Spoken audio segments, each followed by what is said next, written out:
Now guys, सो हमने कल cover कर लिया था, हमारे यहाँ तक हमने कवर कर लिया, रासायनिक मिक्सचर तक लेकर यहाँ तक हमने कवर कर लिया था। आज हम हमें कुछ क्वेश्चंस हैं, क्वेश्चंस को करके देखेंगे। इसमें वो क्वेश्चन में क्या कहता है कि the most stable configuration of the molecule shown below. तो बताओ उसमें से कौन सी मोस्ट स्टेबल कॉन्फ़िगरेशन होगी इसकी। ठीक है, तो यहाँ पर हम देखेंगे क्या है, आपका जो मिथाइल ग्रुप है आपका बिलो पोजिशन पर है, ये आपका अबव है, ये भी अबव है। इसका मतलब जो ये आपका ये प्रोपाइल बन के आ रहा है, 3 कंपाउंड्स यूज़ हुए मिथाइल के, it's means come on the position of above, भी बिलो पोजिशन आनी चाहिए। पर हम जितने भी आप ऑप्शन चेक करोगे सारे बिलो अबव में है, तो इसको कैसे सॉल्व करेंगे। इसका मतलब क्या हुआ, ये सबके अंदर बोलो तो मतलब कुछ तो ऐसा कंसेप्ट लगाया एग्जामिनर ने। तो एग्जामिनर क्या करता है इसके अंदर, व्हाट ही हैव डन, उसने क्या किया इसके अंदर रोटेशन कर दिया। मतलब क्या हुआ, मॉलिक्यूल के अंदर रोटेशन करने के बाद क्या होता है, जो आपकी कॉन्फ़िगरेशन है वो डिफरेंट चेंज हो जाती है। कोई आपका अबव बिलो में हो जाएगा, बिलो अबव में हो जाएगा, इस तरीके से यहाँ पे चेंजमेंट हो गई है। तो मेरे पास ये मॉलिक्यूल बन के आ जाता है। उसके बाद मैं देखूंगी कि यहाँ पर जो मिथाइल है, 3 मिथाइल जो यहाँ पे यूज़ हुए हैं वो किस पोजिशन के अंदर है, अब अबव के अंदर। तो उसके बाद उसका हम आंसर दे देंगे। ठीक है, इनको हम इस तरीके से रखेंगे, ओ और मिथाइल को जो अबव में जो बिलो में हो गए उसके बाद उसको हम इस तरीके से रखेंगे जिससे इक्विलिटर पोजीशन पर आए। तो यहाँ पे दोनों क्या इक्विलिटर पोजीशन है, इसलिए यहाँ पर आप देख सकते हैं। नेक्स्ट अगर क्वेश्चन देखें हम इसके अंदर, लो बीज ना लो। नेक्स्ट देखेंगे इस वाले क्वेश्चन जो कि आपका PYQ क्वेश्चन है आपका। तो वो कहता है इन सारे डाईमिथाइल साइक्लोहेक्सेन्स के अंदर कौन सा ज़्यादा आपका इनैंशियो प्योर फॉर्म है। इनैंशियो प्योर फॉर्म का मतलब क्या होता है, ये ऐसी फॉर्म जो कि क्या हो आपकी इनैंशियोमर की फॉर्म में प्रेजेंट होता है। ठीक है, तो यहाँ पर आप देखोगे, बस आपको बताया था मैंने कि पिछली बार में उसमें भी कि सिस 1,2 डाईमिथाइल साइक्लोहेक्सेन ही आपका क्या है इनैंशियो प्योर फॉर्म में एग्जिस्ट करता है। तो यहाँ पर आप देखोगे कि दोनों क्या होने चाहिए, इसके अंदर दोनों बिलो बिलो है, दोनों अबव होता है, बिलो अबव है यहाँ क्या है, और होने चाहिए आपके एडजेसेंट कार्बन। तो ये दोनों तो ऑप्शंस पे कट गए, दोनों क्या है एडजेसेंट कार्बन है, और यहाँ पे बिलो अबव है तो बिलो बिलो, तो आपका ये आंसर आ जाएगा। अब क्वेश्चन आता है कि आपको ना 2 मॉलिक्यूल्स गिवन होंगे चेयर फॉर्म के अंदर, तो आपसे पूछता है कि विच इज़ मोर स्टेबल, है ना। ऐसे क्वेश्चन आपसे पूछे जाते हैं। तो हमने पीछे भी पढ़ा थी, सारी चीज़ें पढ़ी थी हमने पीछे कि हमारे जो इक्विलिटर पोजीशन होती है वो ज़्यादा स्टेबल होती है as compare to axial position के अकॉर्डिंग, है ना। क्यों भाई, एक्सियल के अंदर क्या होता है आपका 1,3 डायएक्सियल इंटरेक्शन होता है, लेकिन उसको इक्विलिटर पोजीशन के अंदर नहीं होती वो चीज़ें, है ना। तो उसके हम अगर सिंपल रीज़न बताएं तो हम वैसे तो हम पढ़ते आ रहे हैं कि इक्विलिटर पोजीशन ज़्यादा स्टेबल होती है। क्यों स्टेबल होती है, बिकॉज ऑफ एक्सियल के कारण वहाँ पे क्या होता है 1,3 डायएक्सियल इंटरेक्शन लग जाती है। जैसा आप देखोगे यहाँ पे, तो यहाँ पर कौन सी 2 लग रही हैं ऐसी, एक ये वाली एक ये वाली, एक इंटरेक्शन ये लगी हाइड्रोजन के साथ, एक ये लग रही है 1,1 और 3। एक जो हाँ मिथाइल ग्रुप लग रहा है उससे तीसरे नंबर पर जो हाइड्रोजन है वो उसके साथ इंटरेक्शन करता है। ठीक है, ये आ गया आपका, यहाँ पर 2 इंटरेक्शन लग रही है, यहाँ पे कोई इंटरेक्शन नहीं होती, जिसका आंसर आपकी इक्विलिटर पोजीशन क्या कहती है, स्टेबल आपकी पोजीशन होती है। लेकिन क्वेश्चन राइज होता है कि इसके अलावा जो आपका 1,3 डायएक्सियल इंटरेक्शन है, इसके अलावा कोई और भी इंटरेक्शन लगती है। तो इसका आंसर आता है येस। वो कैसे, इसके अंदर आपको गुशे इंटरेक्शन भी लगता है। वो कैसे लगता है कि आपको पता हो, और जो हमें चीज़ पता चलेगी कि वो लगती कैसे है, गुशे वाली गोश आपकी इंटरेक्शन कैसे लगती है वो पता चलेगा हमें न्यूमन फॉर्म बना के। तो मैंने क्या किया, पहले ना इसकी न्यूमन फॉर्म बना के देखी, ये आपको पता चल जाएगा इसका इन 2 कार्बन्स का बनाकर ही पता चल जाएगा कि इसके अंदर प्रेजेंट है या नहीं है। तो मैंने जब कार्बन प्रेजेंट देखा तो यहाँ पर क्या हुआ कि आपके CH3 ग्रुप 60 डिग्री पर आ गए हैं। ठीक है, तो यहाँ पर कौन सा होगा, आपको गोश आपका इंटरेक्शन लगेगा। ठीक है, यहाँ पर भी लग रहा है इंटरेक्शन, लेकिन यहाँ पर लेस एनर्जी है, यहाँ पर हाई एनर्जी बिकॉज ऑफ 2 आपके इंटरेक्शंस लग रहे हैं, 1,3 यहाँ पर वो नहीं लग रहा। इसका आंसर क्या होता है आपका, ज़्यादा स्टेबल हो जाता है एज़ कम्पेयर टू एक्सेल के वाले से। ठीक है, समझ आया।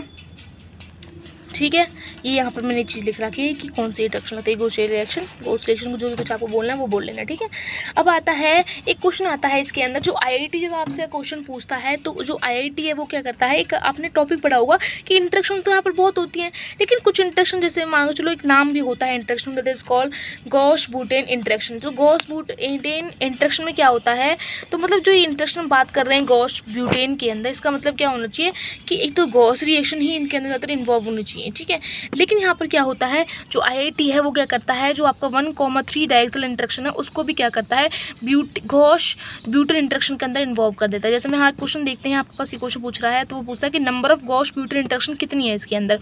तो आप देखोगे ये आपका मिथाइल ग्रुप, ये भी मिथाइल ग्रुप, इस मिथाइल ग्रुप पे 1 2 3 हाइड्रोजन, 1 2 3 हाइड्रोजन। तो यहाँ पे क्या लग रहा है 1,3 डायहेक्सियल इंटरेक्शन लग रही है, जो कि 2 लग रही है, एक ये वाली एक ये वाली। ठीक है, एक तो ये हो गई। अब यहाँ पर न्यूमन फॉर्म जब मैं बनाऊंगी इस कार्बन की, इन 2 कार्बन कार्बन से पता चलेगा, क्योंकि CH3 यहीं पर अटैच है। तो मैंने न्यूमन फॉर्म बनाई, तो देखो यहाँ पर 60 डिग्री आपका क्या आ रहा है, डिफरेंस आ रहा है बिटवीन मिथाइल ग्रुप्स का। मतलब यहाँ पर आपका गॉस इंटरेक्शन भी आ रहा है। इसका मतलब 2 ये होगा, 1 तो 3 इसका आंसर आ जाएगा। समझ आया? समझ आएगा गाइस। एक क्वेश्चन आपके यहाँ पर भी एक क्वेश्चन दे रखा है। क्वेश्चन क्या दे रखा है, वो कहता है कि इसकी स्टेबल फॉर्म उसको बतानी पड़ेगी। ठीक है, स्टेबल फॉर्म बतानी है इसकी चेयर फॉर्म के अंदर चेंज करके। तो आपके पास ये क्वेश्चन है, ये आपने दे रखा है बना के, ये अबोव है, ये भी अबोव है, ये भी अबोव है, ये भी अबोव है। ठीक है, ये सारी क्या क्वेश्चन आपकी अबोव दे रखी है मुझे, तो इसकी फॉर्म बनानी पड़ेगी मुझे। सिंपल सी बात है। तो आपको पता होगा कि अगर भाई यहाँ देखो आप, यहाँ पे कैसी पोजीशन अबोव है, ये अबोव है, ये क्या है आपकी पोजीशन अबोव है, और ये क्या है आपकी, ये भी क्या है आपकी गाइस अबोव है।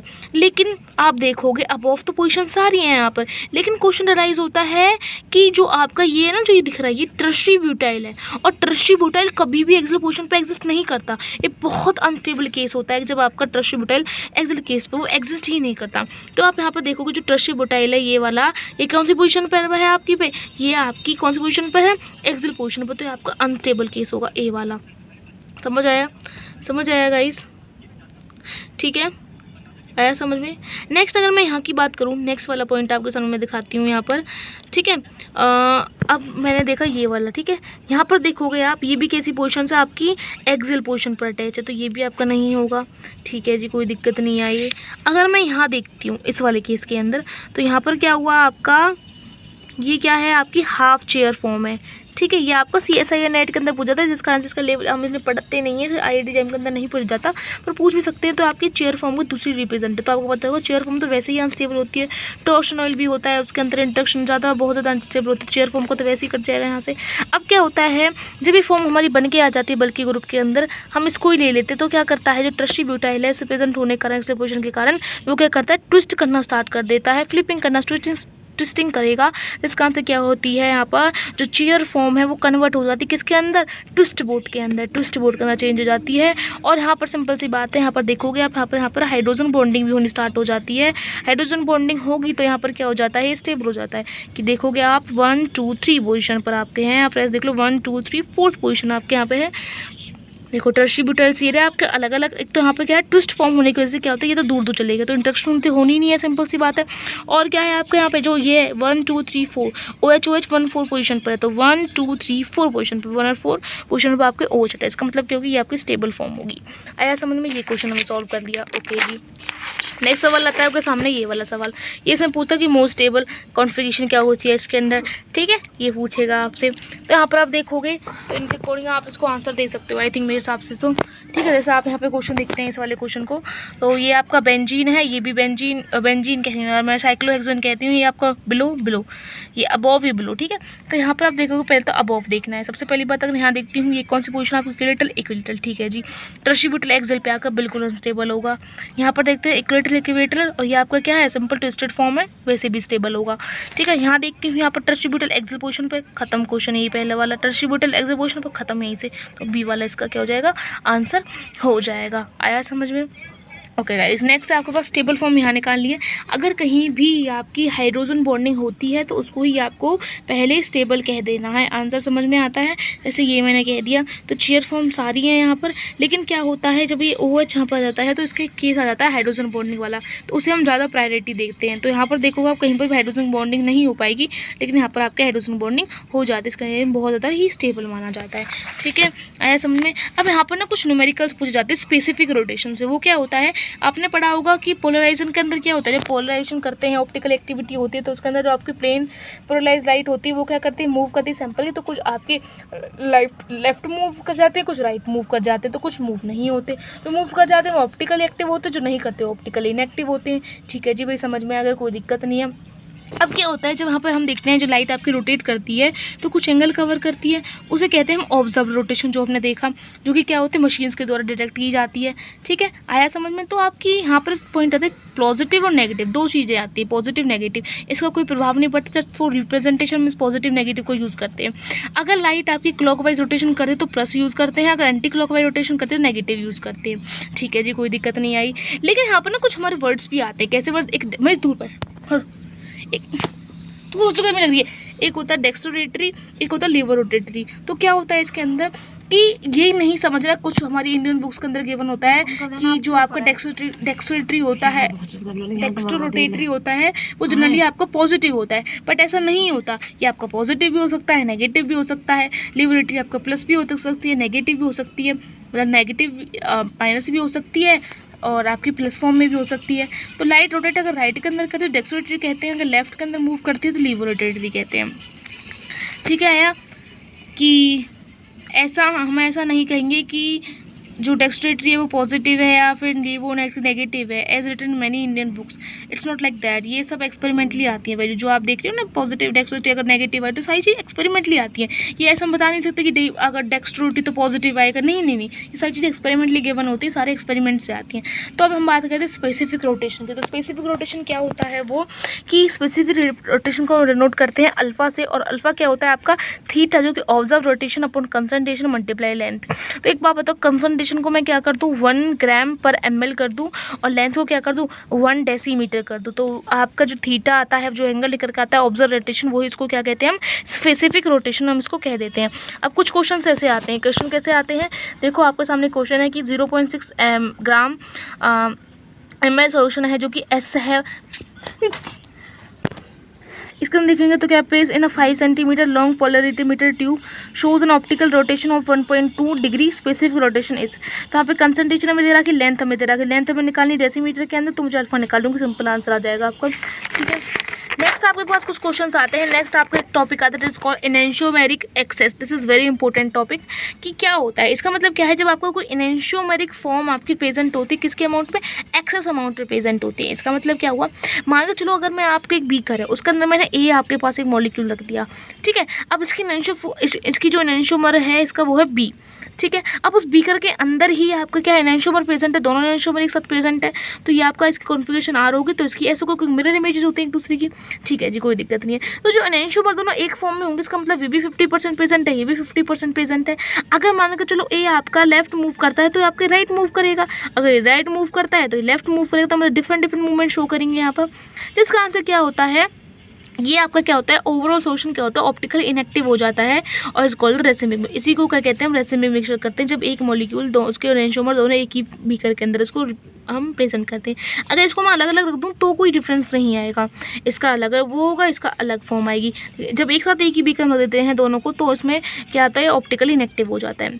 ठीक है, अब हम पढ़ रहे थे एनेंशियोमेरिक एक्सेस क्या होता है। एनेंशियोमेरिक एक्सेस मतलब क्या होता है कि जब क्या होता है, कभी कभार ना ऐसा होता है कि this is all the experimentally चीज़ें होती हैं। फिर ऐसे मान के चलो कि जब ए है वो पहले 60% प्रेजेंट था, तो ऐसा भी हो सकता है कि आपका जो उसका एनेंशियोमर है वो कम प्रेजेंट मात्रा में प्रेजेंट हो। ऐसा नहीं होता कि हमेशा इक्वल होते हैं, कई बार कोई सा बड़ा हो जाता है, कोई सा कम एनेंशियोमर फॉर्म होती है। ठीक है, so only possible that enantiomer can be more quantity, A is less quantity. यहाँ पे क्या होता है, ये होगा, तो मैं कह सकती हूँ आर आपका 60% प्रेजेंट है, एस आपका 40% प्रेजेंट है, तो जिसका आंसर इसका 40%, इसका 40% कैंसिल आउट हो जाएगा, 20% आर का बचेगा, जिसको कहते हैं एनेंशियोमेरिक एक्सेस ऑफ 20% ऑफ किसका, आर का। ऐसे से हम लिख देते हैं। ठीक है, अगर एक बार बताओ मेरे पास एनेंशियोमेरिक एक्सेस आपका 25% है, किसका, आर का प्रेजेंट है, तो इसका मतलब क्या होगा, बचा हुआ 75% हाफ आर का होगा, हाफ एस का होगा। 75% इसका 37.5 इसका होगा, लेकिन 25% आर का ज़्यादा है तो उसको अंदर ऐड कर देंगे, तो ये आपकी कंसंट्रेशन दोनों की क्या आ जाती है, परसेंटेज वो आ जाता है। ठीक है, समझ में आया। ऐसा यहाँ पर है। ठीक है, यहाँ पर क्या होगा आपका, अगर ई ही मुझे निकालना है, that is called the enantiomeric excess, तो आपको ऑब्जर्व रोटेशन ऑफ सैंपल या फिर solution upon rotation of pure enantiomer. ठीक है, ऑब्जर्व रोटेशन सैंपल या फिर सॉल्यूशन का, जो कि रोटेशन अपॉन प्योर एनेंशियोमर के साथ निकल के आ जाएगा। ठीक है, आर रोटेशन होगा तो आर का एक्सेस जाता है, या फिर एस रोटेशन गिवन होगा तो एक्सेस ऑफ एस का गिवन है।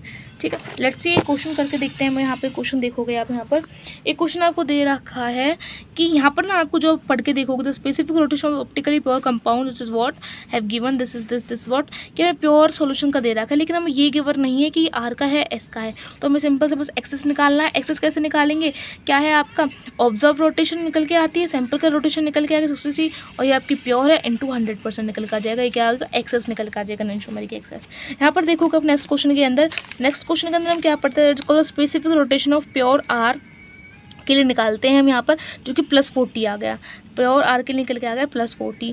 अ synthetic sample of compound shown 4:1 mixture of SnR and HO। मतलब वो कहता है कि एक उस बीकर के अंदर आप देखोगे तो उसके अंदर 4:1 के मिक्सचर में आपके SOR प्रेजेंट है। इसका मतलब क्या हुआ कि आपका 4% निकालो तो इनकी एक बात बताओ, तो 4/5 तकरीबन 80% आपका S प्रेजेंट है, 20% आपका R प्रेजेंट है। ऐसे आपको चीज़ें यहाँ पर गिवन होंगी, ठीक है, SR मिक्सर के अंदर। तो आपको स्पेसिफिक रोटेशन निकालनी है इसकी, मुझे क्या निकाली, स्पेसिफिक रोटेशन निकाली सैंपल की। तो हमें E दे रखा है एक्सेस निकाल के कि स्पेसिफिक, ये हमारा फॉर्मूला होता है, ये आपका प्योर का होता है। तो प्योर के लिए हमने किसके लिए निकालता है, यहाँ पर देखोगे अगर आप परसेंटेज देखोगे S और R का, तो एक्सेस में कौन है, S है। एक्सेस में कितना 80%, 20 तो 60% एक्सेस है किसका, S का है ये, और हमें गिवन किसका है, प्योर फॉर्म R का। तो हम क्या करते हैं, नेगेटिव साइन लगा देते हैं इसके आगे, तो हमारा सिंपल दूसरे वाले का निकल के आ जाता है। तो मैंने नेगेटिव साइन लगाया और आंसर थीटा में निकल के आ जाएगा, ठीक है। ये आपका इंपॉर्टेंट कंसेप्ट है आज के अंदर, ठीक है। नेक्स्ट आपको सामने ऐसे ही एक और क्वेश्चन आ जाएगा, इसको आप कर लेना। अब आती है यहाँ पर एक टॉपिक रहता है हमारा, नेक्स्ट टॉपिक है, the topic is about the calculation of number of stereo isomers की। क्या हम स्टीरियो आइसोमर्स को काउंट कर सकते हैं। तो स्टीरियो आइसोमर्स के अंदर हम 2 टॉपिक पढ़ेंगे। फर्स्ट इज अनसिमेट्री मॉलिक्यूल या फिर सिमेट्रिकल मॉलिक्यूल प्रेजेंट होगा। सिमेट्रिकल, अगर आपका अनसिमेट्री मॉलिक्यूल प्रेजेंट है तो नंबर ऑफ स्टीरियो आइसोमर्स कैसे निकालते हैं, 2n, और n क्या है, आपके स्टीरियोजेनिक सेंटर्स प्रेजेंट होते हैं।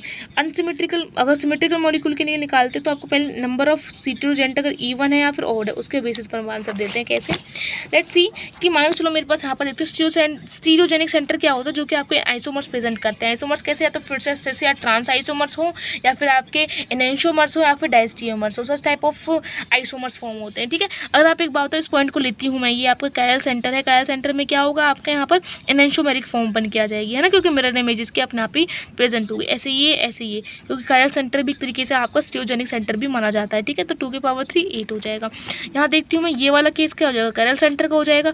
यहाँ आप देखोगे तो यहाँ पे ये क्या है आपका, ये कैसा फॉर्म हो जाएगा आपका, ये यहाँ पर क्या होगा, ऑप्टिकली एक्टिव मॉलिक्यूल होगा एक तरीके से, ना A = B के है ना C = D के, तो ऑप्टिकली एक्टिव मॉलिक्यूल होगा। ऑप्टिकली एक्टिव मॉलिक्यूल का मतलब क्या होता है, वही आपके ऑप्टिकल एक्टिव जो एक्टिव मॉलिक्यूल्स होते हैं वो क्या होते हैं आपके, जनरली आपके आइसोमर्स प्रोड्यूस करते हैं, है ना। क्योंकि आपको पता होगा कि जो POS अगर प्रेजेंट है, प्लेन ऑफ सिमेट्री अगर प्रेजेंट है, तो वो आपका मॉलिक्यूल क्या होता है, आपका ऑप्टिकली इनएक्टिव होता है ना। और अगर POS प्रेजेंट नहीं है तो आपका ऑप्टिकली एक्टिव होगा। और POS प्रेजेंट हो गई, इसका मतलब क्या हो गया, वो आपका आइडेंटिकल बन गया, है ना। और नहीं बनता तो वो आपके और कंडीशंस के अंदर आ जाती है, जो कि आपके आइसोमर्स की फॉर्म के अंदर आ जाते हैं, ठीक है। तो ये इसका ये भी हो जाएगा, और ये भी आपका क्या हो जाएगा, ये आपको सिस और ट्रांसफॉर्म बना देगा। तो 2⁵ से जो स्टीरियोजेनिक सेंटर है, आंसर आ जाएगा 2⁵ = 8। ऐसे यहाँ देखोगे, अगर आप यहाँ पर भी कैसी पोजिशन है, this is a chiral centre, या आप उसके बाद कायरल सेंटर पे स्टीरियोजेनिक सेंटर हो गया, और ये आपका क्या है, ऑप्टिकली एक्टिव मॉलिक्यूल होगा। इसका मतलब क्या होगा, 2⁵2, दैट इज वॉट। यहीं पर अगर केस आपका सिमेट्री के अंदर इवन होता है तो उसके लिए हम फॉर्मूला ये लगा देते हैं, और अगर ऑड होता है तो उसके लिए हम फॉर्मूला ये लगा देते हैं, ठीक है। समझ आया। ये आपका क्या, ऑप्टिकली एक्टिव और या ऑप्टिकली इनएक्टिव मीजो कंपाउंड्स के लिए। गाइस ये मुझे देखना पड़ेगा मीजो कंपाउंड्स के लिए कैसे आ जाएगा। चलो कोई बात नहीं है, ऐसे क्वेश्चन और भी आपके सामने आएंगे।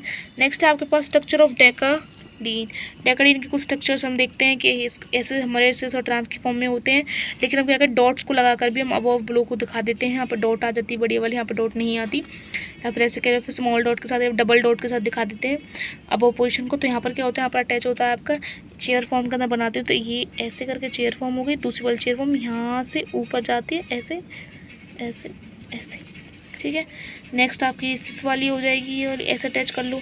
यहाँ पर ये है आपकी ब्लो के अंदर है, ये बॉब, ये आपकी ट्रांसफॉर्म में पोजिशन है इसकी। और ये आपको कुछ क्वेश्चन है जो करके लिखना था, but I still didn't get it.